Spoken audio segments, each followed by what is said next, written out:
E aí pessoal, tudo bem? A Câmara Municipal recebeu o Instituto Rosa de Oeste no acordo de lideranças da última quinta-feira. Olha só. A coordenadora do Instituto Rosa de Oeste, Janaína Menegazzi, participou da sessão ordinária da quinta-feira, 26 de março, através do acordo de lideranças.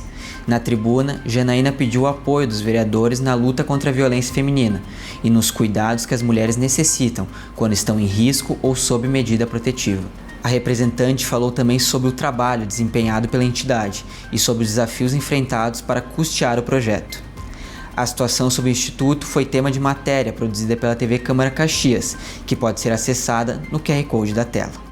E o Sistema Maestra vai ter parada programada na terça-feira. A realização de obras de ampliação da estação de tratamento de água Celeste Gobato fará com que o Sistema Maestra tenha uma parada programada na terça-feira, 31 de março. A interrupção vai acontecer das 7h30 da manhã às 5h30 da tarde. O SAMAI informa que irá injetar a água da estação Parque da Imprensa para suprir a demanda, mas pontua que pode ocorrer desabastecimento. Em caso de chuva, a operação ficará para o dia seguinte. Estima-se que o Sistema Maestra abasteça 14% da cidade, cerca de 65 mil pessoas. Para conferir a lista de bairros que podem ser afetados, você pode acessar o QR Code da tela. E eu finalizo te convidando para a Feira Cultural que vai acontecer lá no Ecoparque neste domingo. O Ecoparque recebe neste domingo, 29 de março, mais uma edição da Feira Cultural Ecoparque.